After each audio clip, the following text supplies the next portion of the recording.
nous avons tous la responsabilité redoutable de faire de la Côte d'Ivoire une nation unie, pacifique, fraternelle, soucieuse de son développement pour le meilleur avenir de tous ses enfants. Félix Houphouët-Boigny.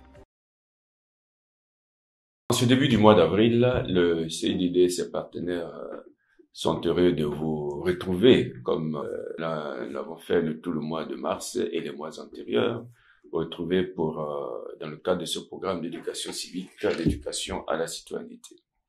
La semaine dernière, nous avons commencé à parler de ces deux vertus rattachées à la vertu morale de la force, que sont la constance et la persévérance.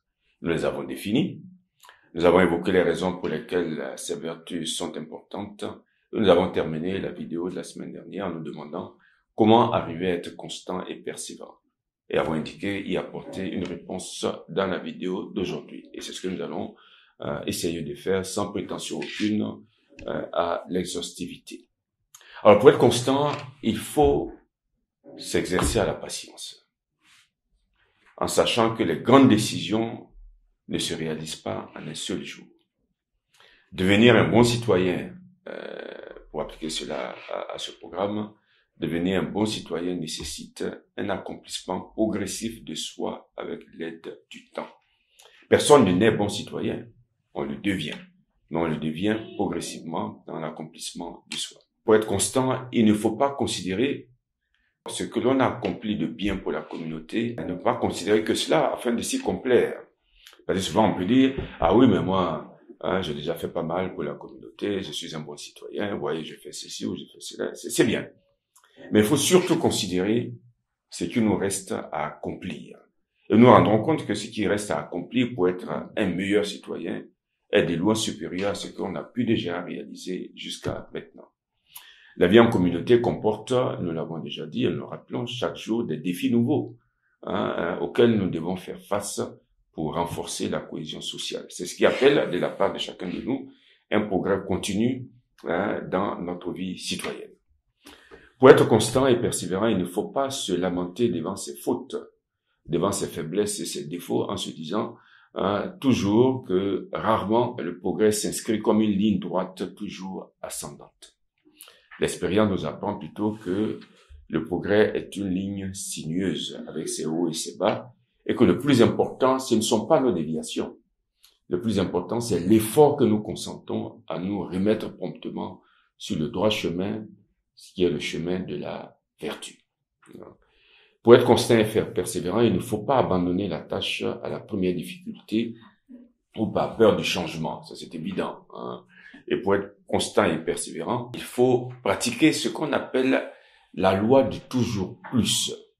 La loi du toujours mieux. C'est-à-dire que il s'agit, pour ce qui concerne le sujet de ce programme, c'est-à-dire la citoyenneté et le civisme, il s'agit de se fixer régulièrement des efforts nouveaux, petits peut-être, mais des efforts nouveaux pour être chaque jour un meilleur citoyen que la veille et l'avant-veille. C'est-à-dire que chacun peut se poser la question aujourd'hui, qu'est-ce que je peux faire pour être un meilleur citoyen? Qu'est-ce que je peux faire pour être un meilleur citoyen qu'hier? Qu'est-ce que je peux faire pour être meilleur citoyen qu'avant-hier? On dit souvent que pour arriver à destination, avancer pas à pas vaut mieux que faire des grandes enjambées. Les grandes enjambées essoufflent et obligent à s'asseoir. Par contre, si on fait des petits pas, un pas après l'autre, si chaque jour nous posons des petits pas en vue d'une meilleure citoyenneté, on se rendra compte que petit à petit, nous arrivons à consolider notre vie citoyenne. Et nous voudrions à cet égard-là relire avec vous cette belle fable de Jean de La Fontaine intitulée Le lièvre et la tortue, sûr que cette fable peut nous être d'une grande utilité. Alors, réalisons-la ensemble. Rien ne sert de courir, il faut partir à point. Le lièvre et la tortue en sont un témoignage. Gageons de celle-ci que vous n'atteindrez point sitôt que moi ce but. Sitôt, êtes-vous sage? Répartit l'animal léger. Ma commère, il vous faut purger avec 4 grains d'élébore. Sage ou non, je parie encore. Ainsi fut fait, et tous deux ont mis près du but les enjeux. Savoir quoi, ce n'est pas l'affaire, ni de quel juge l'on convainc. Notre lièvre n'avait que 4 pas à faire. J'entends de ceux qu'il fait lorsqu'il est prêt d'être atteint, il s'éloigne des chiens, les renvoie aux calendes, et leur fait arpenter les landes. ayant déjà du temps du reste pour brouter, pour dormir et pour écouter. D'où vient le vent, il laisse la tortue aller son train de sénateur. Elle part, elle s'évertue, elle se hâte avec lenteur. Lui, cependant, méprise une telle victoire, tient la gageure à peu de gloire, croit qu'il y va de son honneur de partir tard. Il broute et il se repose, il s'amuse à toute autre chose qu'à la gageure. À la fin, quand il vit que l'autre touchait presque au but de la carrière, il partit comme un trait, mais les élans qu'il fit furent vains. La tortue arriva la première. Eh bien, lui cria-t-elle, avais-je pas raison? De quoi vous sert votre vitesse? Moi l'emporter, que serait-ce si vous portiez une maison? Alors, quelle est la morale de cette fable? Il y en a plusieurs, mais la morale de cette fable, qui cadre avec la vidéo de ce jour, est la suivante. La patience, la persévérance et l'effort payent toujours et toujours plus que l'insouciance et la présomption.